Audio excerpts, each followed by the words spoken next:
Hello, I am Seema and welcome to the Hindi version of part 13 of the chapter Hydrocarbons. इस video में अब हम बात करेंगे कॉन्फर्मेशंस इन एल्केन्स की। लेकिन इससे पहले कि हम कॉन्फर्मेशंस की बात करें, पहले हम एक टॉपिक को याद कर लेते हैं जो था आइसोमेरिज्म। आइसोमर्स क्या होते हैं? आइसोमर्स वो कंपाउंड्स होते हैं जिनका मॉलिक्यूलर फॉर्मूला तो सेम होता है लेकिन उनका स्ट्रक्चरल फॉर्मूला डिफरेंट होता है। इसका मतलब कि उनका मॉलिक्यूलर फॉर्मूला जैसे ब्यूटेन है तो उसका फॉर्मूला C4H10 होता है, लेकिन वो 2-मेथिल प्रोपेन भी हो सकता है और नॉर्मल ब्यूटेन भी हो सकता है। तो 2-मेथिल प्रोपेन और नॉर्मल ब्यूटेन दो अलग कंपाउंड्स बन जाते हैं। इसका मतलब ऐसे कंपाउंड्स जिनका मॉलिक्यूलर फॉर्मूला तो सेम है लेकिन स्ट्रक्चर में फर्क होने के कारण वो अलग अलग कंपाउंड्स बना देते हैं, उनको हम आइसोमेरिज्म कहते हैं। इस फिनोमिनन को आइसोमेरिज्म कहते हैं। आइसोमर्स जो होते हैं और या आइसोमेरिज्म जो होता है वो ब्रॉडली दो तरह का होता है। उसके ब्रॉड डिवीजन कैटेगरीज जो बनती हैं दो तरह का होता है। एक होता है स्ट्रक्चरल आइसोमेरिज्म और दूसरा जो कैटेगरी है ब्रॉड कैटेगरी वो है स्टीरियो आइसोमेरिज्म। स्ट्रक्चरल आइसोमेरिज्म जैसा कि नाम बताता है कि स्ट्रक्चर इफेक्ट होता है। उसमें क्या होता है कि मॉलिक्यूलर फॉर्मूला सेम है लेकिन स्ट्रक्चर अलग अलग है। ये जो स्ट्रक्चरल आइसोमर्स होते हैं ये भी आगे 4 तरह के होते हैं। पहला वाला होता है चेन आइसोमेरिज्म। चेन आइसोमेरिज्म में क्या होता है कि मॉलिक्यूल जो है उसमें जो कार्बन की चेन है उसी में फर्क आता है कि कार्बन की चेन सीधी है या ब्रांच्ड है, उसमें एक ब्रांच है या 2 ब्रांचेस हैं, तो उससे चेन आइसोमर्स बनते हैं। तरह तरह के आपको चेन आइसोमेरिज्म्स मिलेंगे। दूसरा तरीका का होता है दूसरा कैटेगरी पोजीशन आइसोमेरिज्म कि मान लो कोई फंक्शनल ग्रुप है या ब्रांच है, उसकी पोजीशन क्या है, उसकी पोजीशन वो फर्स्ट कार्बन पे फंक्शनल ग्रुप लगा है, सेकंड पे है, थर्ड पे है, ब्रांच में है, कहां है, ठीक है, या ब्रांच है तो वो कहां है, तो उसको हम पोजीशन आइसोमेरिज्म कहते हैं कि आइसोमेरिज्म जो पोजीशन के कारण होता है। तीसरा होता है functional group isomerism. Functional group isomerism ऐसा होता है कि अगर कोई एटम है जिसकी पोजीशन को हम बदल दें तो वो फंक्शनल ग्रुप को ही बदल देता है। फॉर एग्जांपल ऑक्सीजन उसमें कीटोन्स और एल्डिहाइड्स में होता है और एल्डिहाइड्स एंड कीटोन्स आपस में बदल सकते हैं। सिर्फ ऑक्सीजन की पोजीशन को चेंज कर दो अगर, तो आपको उसके आइसोमर्स जो मिल जाएंगे, एक उसमें से एल्डिहाइड होगा, दूसरा उसमें कीटोन होगा, तो फंक्शनल ग्रुप ही बदल गया। अगर आपने सिर्फ एक एटम के या जो अरेंजमेंट है एटम्स का उसको चेंज करने से आपका फंक्शनल ग्रुप ही बदल जाता है। तो ऐसे आइसोमर्स को हम फंक्शनल ग्रुप आइसोमर्स कहते हैं और इसको फंक्शनल ग्रुप आइसोमेरिज्म बोलते हैं। चौथा है स्ट्रक्चरल आइसोमेरिज्म, मेटामेरिज्म। मेटामेरिज्म में क्या होता है कि जो भी फंक्शनल ग्रुप है या जो भी ऐसा ग्रुप है वो किस कार्बन पे, उसके दोनों तरफ जो ब्रांचेस, अब अगर वो कहीं किसी कार्बन पे है, उसके एक तरफ भी कार्बन चेन है, दूसरी तरफ भी है, वो कहीं बीच में है, तो उसके इस साइड कितने कार्बन हैं और दूसरे साइड कितने कार्बन हैं, मतलब दोनों जो ब्रांचेस या फ्लैंक्स बोलते हैं उन्हें, दोनों साइड्स पे उसमें कितने कार्बन हैं और वो जो फंक्शनल ग्रुप है वो किस कार्बन पे प्रेजेंट है, जिससे कि ये जो आसपास की ब्रांचेस हैं वो कितनी बड़ी हैं, वो बताता है मेटामेरिज्म। तो ये तो थे स्ट्रक्चरल आइसोमर्स। दूसरी ब्रॉड कैटेगरी क्या थी? Stereo isomers. स्टीरियो आइसोमर्स क्या होते हैं कि इनके जो स्ट्रक्चरल आइसोमर्स होते हैं वो स्ट्रक्चरल आइसोमर्स क्यों होते हैं? उनका मॉलिक्यूलर फॉर्मूला तो सेम होता है लेकिन उनमें ना केमिकल बॉन्डिंग, जो बॉन्ड्स होते हैं वो बदल बदल के बनते हैं, उनमें बॉन्डिंग में फर्क होता है, इसलिए उनके स्ट्रक्चर्स डिफरेंट होते हैं। स्टीरियो आइसोमर में क्या होता है कि बॉन्डिंग भी सेम रहती है, मॉलिक्यूलर फॉर्मूला सेम है, बॉन्डिंग तक सेम है, लेकिन फिर भी उनमें फर्क है। फर्क क्या है कि स्पेस में जो ओरिएंटेशन है उन एंगल्स की, मतलब जो एंगल्स हैं, बॉन्डिंग भी मतलब बॉन्ड्स भी बिल्कुल सेम बना रहा है लेकिन एंगल बदलने से उसका स्ट्रक्चर बदल जाता है और वो आइसोमर्स अलग अलग देते हैं। एग्जाम्पल लिख लो। और जो दूसरा कैटेगरी है, आखिरी कैटेगरी, वो है ऑप्टिकल आइसोमेरिज्म। ऑप्टिकल आइसोमेरिज्म आप ग्रेड 12 में करते हो और उसमें ऑप्टिकल आइसोमेरिज्म में क्या होता है कि उसमें भी यही है कि स्ट्रक्चर भी सेम है, बॉन्डिंग भी सेम है, लेकिन ओरिएंटेशन में फर्क है। इस तरह से कि जब आप प्लेन मोनोक्रोमेटिक लाइट उसके थ्रू पास करते हो उस सॉल्यूशन के थ्रू, तो वो लाइट के साथ उसका बिहेवियर अलग अलग होता है। जो आइसोमर्स होते हैं वो लाइट के साथ अलग अलग बिहेव करते हैं, कोई उसे राइट की तरफ रोटेट करता है, कोई लेफ्ट की तरफ रोटेट करता है, उसे dextro rotatory and levo rotatory बोलते हैं, लेकिन ये आप ग्रेड 12 में पढ़ोगे। और मैंने इन सब पे वीडियोस बनाए हुए हैं, और अगर आप इंक्विजिटिव हो, आप जानना चाहते हो, तो मैं इनकरेज करूंगी कि आप ये वीडियोस देखो, क्योंकि इनसे आपकी समझ आइसोमेरिज्म की बहुत अच्छी हो जाएगी। और फिर अब हम अगले चैप्टर में भी एक तरह के ज्योमेट्रिकल आइसोमर्स करें, अगले चैप्टर नहीं, अगले टॉपिक में, दैट इज एल्कीन्स में भी हम ज्योमेट्रिकल आइसोमर्स करेंगे, सिस ट्रांस आइसोमेरिज्म। तो इसकी नॉलेज आपको, इसकी अंडरस्टैंडिंग आपकी और इंप्रूव ही होगी। तो जैसा मैंने आपको बताया कि ज्योमेट्रिकल आइसोमर्स वो हैं कि जिनमें एंगल बदलने से उसका स्ट्रक्चर बदल जाता है, बॉन्डिंग भी सेम है, सब कुछ सेम है, मॉलिक्यूलर फॉर्मूला सेम है। अब इमेजिन करो ये कि ये मेरे दो हाथ हैं, इनकी जो फिंगर्स हैं, इनको मैंने इक्वली स्प्रेड किया हुआ है, तो जब मैं इनको ज्वाइन करती हूं तो ये एंगल्स जो हैं बिल्कुल एक दूसरे के साथ कोइंसाइड कर रहे हैं, एक दूसरे के ऊपर पड़ रहे हैं। लेकिन अगर मैं एक हाथ के एंगल को बदल दूं, अब अगर मैंने इसे बदल दिया, तो अब ये देखो, ये स्ट्रक्चर बदल सकता है, क्योंकि अब ये मानो कि ये दोनों आपस में प्रेस कर रहे थे, लेकिन ऐसे करने से अब ये प्रेस यहां जाके करेंगे तो स्ट्रक्चर बदल गया ना। तो ना तो बॉन्डिंग, जो उंगली जहां लगी हुई थी वो वहीं लगी हुई है अभी भी, लेकिन सिर्फ एंगल बदलने से सब कुछ स्ट्रक्चर बदल गया और आइसोमर अलग बन गया। ऐसे आइसोमर को जो है हम ज्योमेट्रिकल आइसोमर, या ऐसे आइसोमर को जो है हम कन्फर्मर्स भी बोलते हैं। और यही ज्योमेट्रिकल आइसोमरिज्म का एक कैटेगरी जो है वो है कॉन्फर्मेशंस, और ये एल्केन्स में देखा जाता है, जो मैंने आपको बताया कि सिर्फ एंगल बदल जाने से जो है स्ट्रक्चर बदल जाता है। तो चलो अब हम इसे पढ़ें कि carbon carbon sigma bond, carbon और कार्बन, एल्केन्स में कार्बन कार्बन के बीच में सिंगल बॉन्ड होता है, और सिंगल बॉन्ड जो होता है वो एक सिग्मा बॉन्ड होता है। सिग्मा बॉन्ड कैसे बनता है कि दो पी ऑर्बिटल्स आपस में ओवरलैप किए ऐसे, और उन्होंने एक एक इलेक्ट्रॉन शेयर किया, और इस तरह से आपका एक पी ऑर्बिटल बन गया। अब इमेजिन करो कि अगर मैं इसको रोटेट करती हूं, ये क्योंकि सिमेट्रिकल है, जैसे एक ये पेन्स की तरह, कि ये एक पी ऑर्बिटल था, ये दूसरा पी ऑर्बिटल था, इन्होंने आपस में जुड़े, इन्होंने एक बॉन्ड बना दिया। अब अगर मैं इसे घुमाऊं भी एक को, तो भी आपको लगेगा कि ये स्ट्रक्चर एक जैसा ही है, या पूरे को घुमाऊं तो भी आपको एक जैसा ही लगेगा। तो क्योंकि ये सिमेट्रिकल बॉन्डिंग होती है, इसमें रोटेशन करने से भी कोई फर्क नहीं पड़ता, वो वैसे की वैसी ही दिखती है, वैसे की वैसी ही होती है, क्योंकि दो इलेक्ट्रॉन्स, अब आपने और मैंने ऐसे हाथ पकड़ लिया, अब एक हम में से ऐसे ऐसे घूमता भी जाए तो भी वो दिखने में ऐसा ही लगेगा, मानो कि हमारे हाथ सिमेट्रिकल है, ऐसे ऐसे सिलिंड्रिकल है। तो एक अगर हिल भी रहा है तो भी वो वैसा ही लगेगा। अगर मानो कि इन पे कुछ नहीं लिखा होता, बिल्कुल प्लेन व्हाइट होता, तो आपको पता ही नहीं चलता कि अगर एक मूव भी कर रहा है तो आपको वैसा ही स्ट्रक्चर लगेगा। तो उसमें कार्बन कार्बन के बीच में जो होता है सिग्मा बॉन्ड होता है, और ये सिमेट्रिकल होता है एक्सिस के अराउंड, मतलब इस इंटरन्यूक्लियर एक्सिस पे ये बॉन्ड जो है ये बिल्कुल सिमेट्रिकल नजर आता है, और इसलिए ये फ्री रोटेशन अलाउ करता है, इसके आसपास रोटेशन जो है वो फ्री हो सकती है, फ्रीली रोटेट कर सकता है मॉलिक्यूल। तो ये जो बॉन्ड है, और इस फ्री रोटेशन के कारण जो है बहुत सारे अलग अलग स्पेशल अरेंजमेंट्स बन जाते हैं। जैसे मैंने आपको बताया कि ये फिंगर्स आपस में टच कर रही हैं, अगर मैंने इस एंगल को थोड़ा कम बदला तो थोड़ा मुश्किल से यहीं तक गया, अगर मैंने इतना बदल दिया कि वो बिल्कुल बीच में गया तो ये एंड तक चला गया। तो कई एंगल्स बन सकते थे इन दोनों के बीच में, राइट? तो ये फ्री रोटेशन अलाउ करता है, और इससे कई सारे अरेंजमेंट्स बन सकते हैं, जो, और ये इस तरह के अरेंजमेंट्स जो एक से दूसरे के अंदर जो है वो चेंज हो सकते हैं, आपस में बदल सकते हैं। इसको मैं समझाती हूं। मानो कि हमारे पास सबसे सिंपलेस्ट एल्केन कौन सा है? मीथेन। मीथेन का स्ट्रक्चर कैसा होता है? मीथेन का स्ट्रक्चर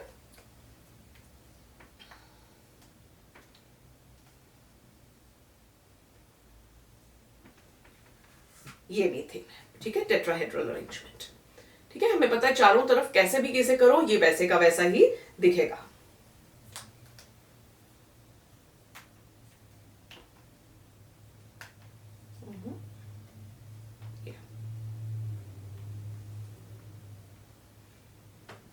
अब मानो कि मैं सेकंड हैंड में भी ऐसे ही इथेन जो है, अगर इन सब में से, मीथेन के मॉलिक्यूल में से अगर मैं इमेजिन करूं, ये ठीक से बन नहीं रहा है,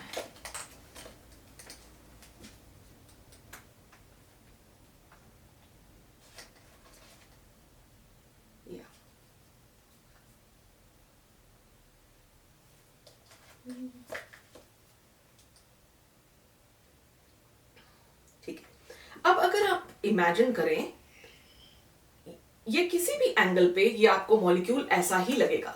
अगर इनमें से एक हाइड्रोजन की जगह अगर कार्बन होता, अगर ये कार्बन होता तो 3 और बॉन्ड्स होते। मीथेन में कॉन्फर्मेशंस नहीं दिख सकते क्योंकि कॉन्फर्मेशंस के लिए कार्बन कार्बन सिंगल बॉन्ड होना चाहिए और मीथेन में सिर्फ एक ही कार्बन होता है। तो इथेन वो पहला मॉलिक्यूल है जो कॉन्फर्मेशंस दिखाएगा। तो अब हम इमेजिन करते हैं कि अगर इथेन होता तो कैसा होगा। अब मैं क्योंकि ये दूसरे हाथ से बिना हेल्प से कर रही हूं तो इसके एंगल्स उतने ठीक नहीं बनेंगे, बट स्टिल अब आप इमेजिन करो कि ये कुछ ऐसा होगा।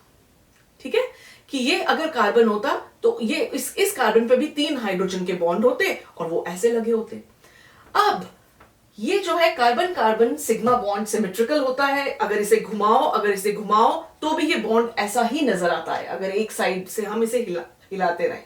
तो ये फ्री रोटेशन अलाउ करता है और इससे अलग अलग अरेंजमेंट्स बनते हैं। अलग अरेंजमेंट कैसे, देखो ये पर्पल वाला और ब्लैक वाला जो पेन है ये इस वक्त पैरेलल लग रहे हैं, लेकिन अगर मैं इसे थोड़ा सा भी हिला दूं तो इनका एंगल आपस में बदल गया।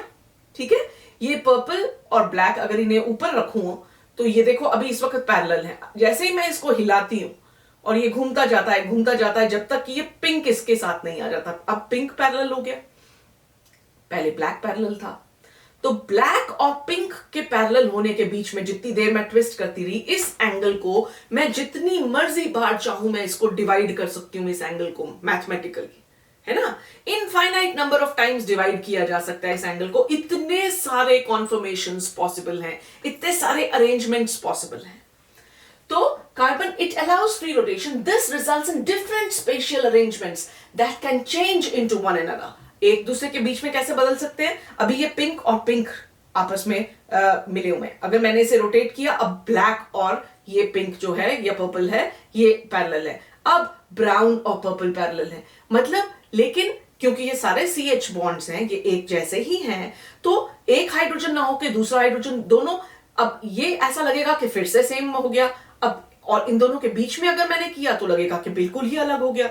इमेजिन करो, ये देखो ये एक के ऊपर एक है, ठीक है, और इसको अगर मैं बीच में कर दूं बिल्कुल तो ये दूसरा एक्सट्रीम हो गया। फिर इसे हिलाने लगूं तो ये नजदीक नजदीक होते जाएंगे जब तक कि फिर से पैरेलल ना हो जाए। और ये सबसे ज्यादा दूर होंगे इसमें हाइड्रोजन्स, है ना। ये हाइड्रोजन अगर कैप को मानो तो 2 पैरेलल्स देखो, 2 पैरेलल्स बिल्कुल नजदीक है, लेकिन जैसे जैसे इसको आप दूर करते जाओगे, जैसे जैसे इसे ट्विस्ट करोगे, ये ब्लैक ऊपर उससे पर्पल से दूर होता गया और जब बिल्कुल बीच में ले आओगे तो ज्यादा से ज्यादा डिस्टेंस हो जाएगी, है ना।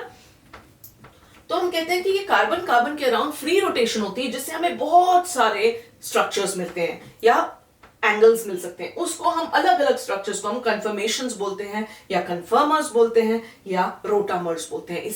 इसे कन्फर्मेशनल आइसोमेरिज्म कहते हैं। तो ये कन्फर्मेशंस हो गई, ये कन्फर्मर्स हो गए, ये रोटामर्स हो गए। एल्केन्स में इनफाइनाइट कन्फर्मेशंस हो सकती हैं, कोई भी नंबर हो सकता है, क्योंकि एक एंगल से दूसरा जब उससे मिलेगा उतने के बीच में आप इस यहां से लेके यहां तक के बीच में आप इस एंगल को कितने मर्जी बार डिवाइड कर सकते हो। हाउएवर, और इससे जो है आपको ये अरेंजमेंट्स मिलते हैं, लेकिन आपको 2 एक्सट्रीम अरेंजमेंट्स मिलेंगे। देखो डिस्टेंस में अगर आप देखो तो जब ये पैरेलल होते हैं तो दोनों लिड्स सबसे नजदीक होते हैं, और जब ये बिल्कुल बीच में होते हैं तब ये डिस्टेंस इन दोनों के बीच में मैक्सिमम होती है, सबसे ज्यादा डिस्टेंस होती है। ठीक है, ये देखो, अब ये जो 2 एक्सट्रीम कॉन्फर्मेशंस होती हैं इसको हम एक्लिप्स्ड कहते हैं, कि एक के ऊपर एक, जैसे सोलर एक्लिप्स होता है, एक के ऊपर एक आ गया तो वो एक्लिप्स्ड है। और सबसे जब एक, अगर मैं इसे घुमाती हूं तो ऐसा लगता है कि इन दोनों के बीच में ये आ गए, हर 2 एंगल के बीच में पीछे वाला एंगल आ जाएगा। तो उसको हम दूसरी एक्सट्रीम कन्फर्मेशन बोलते हैं जो होती है स्टैगर्ड। ये दोनों eclipsed and staggered conformations extreme conformations होती हैं। एक और पॉइंट इसको समझाने से पहले कि ये जो बॉन्ड है, अब मैं इसको छोड़ के ऐसे ही आपको समझा दूंगी। ये जो हम कहते हैं कि बिल्कुल फ्री रोटेशन होता है, कितना भी मूव कर सकते हैं, ये फ्रीली रोटेट कर सकते हैं, एक्चुअली एकदम फ्री नहीं होता कि बिल्कुल उड़ता जाएगा, बिल्कुल घूमता चला जाएगा अपनी मर्जी से। कुछ रेजिस्टेंस होती है और उस रेजिस्टेंस को हम स्ट्रेन बोलते हैं, और ये इस स्ट्रेन को जो है इसका नाम होता है टॉर्शनल स्ट्रेन। और ये रेजिस्टेंस इस एंगल में क्यों होती है? कि आखिर जो है कार्बन कार्बन कोई भी बॉन्ड जो होता है वो इलेक्ट्रॉन्स का पेयर होता है।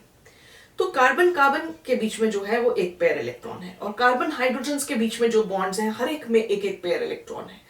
जितना नजदीक लेके आओगे आप इलेक्ट्रॉन्स को, उतना इलेक्ट्रॉन सारे नेगेटिवली चार्ज हैं, तो जितना नजदीक लाओगे उनका आपस में रिपल्शन होगा, और जितने वो दूर होते जाएंगे उतनी रिपल्शन कम होगी। तो ये जो स्ट्रेन होता है ये इस रिपल्शन के कारण होता है। इसका मतलब कि जो पैरेलल कन्फर्मेशन थी, पैरेलल कन्फर्मेशन में जहां पे हाइड्रोजन सबसे नजदीक थे, सबसे ज्यादा रिपल्शन होगी, और इसलिए वहां पे टॉर्शनल स्ट्रेन सबसे ज्यादा होगा। और स्टैगर्ड कन्फर्मेशन, जो दूसरी एक्सट्रीम कन्फर्मेशन है स्टैगर्ड, उसमें क्या है कि ये देखो ये दोनों ऊपर की तरफ जा रहे हैं, तो ये पैरेलल है। ये स्ट्रक्चरल रिप्रेजेंटेशन देखो, दोनों में मैं ऊपर दिखा रही हूं, तो ये पैरेलल है। अगर और इस स्ट्रक्चर में देखो कि ये इस तरफ जा रहा है, और ये जो ऊपर जा रहा है ये इन दोनों के बीच में है, ये जो है ये इन दोनों के बीच में है, और ये जो है ये इन दोनों के बीच में। और इस एक्लिप्स्ड कन्फर्मेशन में देखो कि ये ऊपर जा रहा है, ये भी ऊपर जा रहा है, ये इधर आ रहा है, ये भी इधर आ रहा है, ये इधर आ रहा है। थोड़ा सा एंगल मैंने यहां गलत बनाया, ये ऐसे होना चाहिए था, तो ये इनका एंगल भी सेम है। तो तीनों जो बॉन्ड्स हैं वो आपस में एक्लिप्स कर रहे हैं, और स्टैगर्ड में जो तीनों बॉन्ड्स हैं वो उसके बीच में पड़ रहे हैं, बिल्कुल ज्यादा से ज्यादा डिफरेंस। तो हम देखते हैं कि टॉर्शनल स्ट्रेन जो होगा वो एक्लिप्स्ड में सबसे ज्यादा होगा, क्योंकि यहां पे इलेक्ट्रॉन सबसे नजदीक है, डिस्टेंस कम है, इलेक्ट्रॉन सबसे नजदीक है, रिपल्शन ज्यादा है, रिपल्शन ज्यादा है तो टॉर्शनल स्ट्रेन ज्यादा है। और जो दूसरी एक्सट्रीम है कि बिल्कुल बीच में कर दो, वो हो गई स्टैगर्ड कन्फर्मेशन। स्टैगर्ड कन्फर्मेशन में क्या होता है कि जो टॉर्शनल स्ट्रेन है सबसे कम होता है। क्यों? क्योंकि डिस्टेंस सबसे ज्यादा है, रिपल्शन इलेक्ट्रॉन्स के बीच में सबसे कम है। तो इसलिए हम कहते हैं कि ये जो फ्रीडम है, बिल्कुल फ्रीडम नहीं होती। 1 to 20 किलो जूल्स पर मोल की एक हिंड्रेंस या एनर्जी बैरियर क्रिएट होता है, जो टॉर्शनल स्ट्रेन के कारण होता है। और ये टॉर्शनल स्ट्रेन किस लिए होता है? क्योंकि वीक रिपल्सिव इंटरैक्शन होता है इलेक्ट्रॉन्स के बीच में, एडजेसेंट बॉन्ड्स के बीच में जो इलेक्ट्रॉन्स होते हैं वो आपस में एक दूसरे को वीकली रिपेल करते हैं। ठीक है, तो अब हम कॉन्फर्मेशंस इन इथेन पढ़ते हैं, जो एक्चुअली मैं आपको ऑलरेडी समझा चुकी हूं स्ट्रक्चर दिखाते हुए। इथेन में एक कार्बन कार्बन बॉन्ड होता है, और ये जो कार्बन कार्बन बॉन्ड होता है सिग्मा बॉन्ड होता है, और हर कार्बन में 3 हाइड्रोजन अटैच्ड होते हैं, हमें पता है। ठीक है, rotation of one carbon leads to infinite number of special. एक कार्बन भी अगर रोटेट करता है तो वो इनफाइनाइट नंबर ऑफ अरेंजमेंट्स पैदा कर देता है। जब ये इसके और इसके बीच में, इस स्टेट के और इस स्टेट के बीच में, इन दो एंगल्स के बीच में, ये दो तो एक्सट्रीम्स हैं, इन दोनों के बीच में बहुत सारे अरेंजमेंट्स होते हैं, जो इनफाइनाइट नंबर ऑफ अरेंजमेंट्स हो सकते हैं ऑफ हाइड्रोजन एटम्स। इन सब अरेंजमेंट्स को हम कन्फर्मेशंस या कन्फर्मेशनल आइसोमर्स या कन्फर्मर्स बोलते हैं। दो एक्सट्रीम कन्फर्मेशंस कौन सी होती हैं? एक्लिप्स्ड। एक्लिप्स्ड में सब बॉन्ड्स, दोनों कार्बन कार्बन के साथ जो बॉन्ड्स होते हैं वो पैरेलल होते हैं, इसलिए वो एक दूसरे को एक्लिप्स करते हैं, एक दूसरे के बिल्कुल सामने आते हैं। और जो दूसरा एक्सट्रीम होता है स्टैगर्ड कन्फर्मेशन। स्टैगर्ड कन्फर्मेशन में वो आपस में जितना ज्यादा दूर हो सकते हैं उतने दूर होते हैं। तो एक्लिप्स में हाइड्रोजन हाइड्रोजन जो होता है उनकी डिस्टेंस सबसे कम होती है, और स्टैगर्ड में जो हाइड्रोजन होते हैं, अब ये देखो ये हाइड्रोजन और इसके बीच की डिस्टेंस बढ़ गई। यहाँ पे हाइड्रोजन और हाइड्रोजन जो है सब के सब नजदीक थे, यहाँ पे सब के सब दूर होते जाएंगे। ये इससे मिला तो ये जो है ये इस वाले से मिलेगा। ये दिखने में ऐसा लग रहा है, एक्चुअली जो है अरेंजमेंट जब आप करके देखो तो आपको पता चलेगा कि जब ये नजदीक है और जैसे ऐसे किया तो ये इसकी, जैसे ये दोनों अभी क्लोज है, ये देखो जैसे जैसे मैं इसको बढ़ाती मोड़ती जाऊंगी इसकी डिस्टेंस आपको दिखेगा कि बढ़ती जाती है। आप एक स्केल लेके इसे मेजर करो तो डिस्टेंस दोनों की बढ़ती जाएगी। तो जो दो एक्सट्रीम कन्फर्मेशंस होती हैं, एक तो होती है एक्लिप्स्ड जिसमें हाइड्रोजन एटम्स एक दूसरे जो अटैच्ड होते हैं, हाइड्रोजन्स वो सबसे नजदीक होते हैं। स्टैगर्ड कन्फर्मेशन जिसमें जो हाइड्रोजन्स अटैच्ड होते हैं वो सबसे ज्यादा दूर होते हैं, और उन दोनों के बीच में जो इनफाइनाइट नंबर, मिलियंस जो बना सकते हो आप, अरेंजमेंट्स बना सकते हो, उन सबको स्कू बोलते हैं।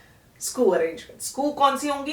कोई भी कन्फर्मेशन जो ना तो एक्लिप्स्ड है और ना स्टैगर्ड है। एक्लिप्स्ड और स्टैगर्ड तो सिर्फ एग्जैक्टली दो होती हैं जिसमें बिल्कुल एक साथ या बिल्कुल बीच में, और उनके बीच में जितने अरेंजमेंट्स हैं उन सबको हम स्क्यू अरेंजमेंट्स बोलते हैं। Anything between the two extremes, कि जो दो एक्सट्रीम्स के बीच में कॉन्फर्मेशंस आएंगी उनको हम स्क्यू कॉन्फर्मेशंस बोलेंगे। तो ये थे कॉन्फर्मेशंस। इसके इसी टॉपिक को अब हम फर्दर लेंगे नेक्स्ट क्लास में भी, जिसमें मैं आपको बताऊंगी कि इनको रिप्रेजेंट कैसे करते हैं और फिर इनकी स्टेबिलिटी के बारे में पढ़ेंगे। तो इसी के साथ मैं आज का वीडियो यहीं पे वाइंड अप करती हूँ। अगर आपको ये यूजफुल लगा थम्स अप दीजिए, सब्सक्राइब कीजिए मेरे चैनल को, रेकमेंड कीजिए अपने फ्रेंड्स को और बार बार आओ मेरे साथ केमिस्ट्री पढ़ने के लिए। Thank you for watching, bye bye for now.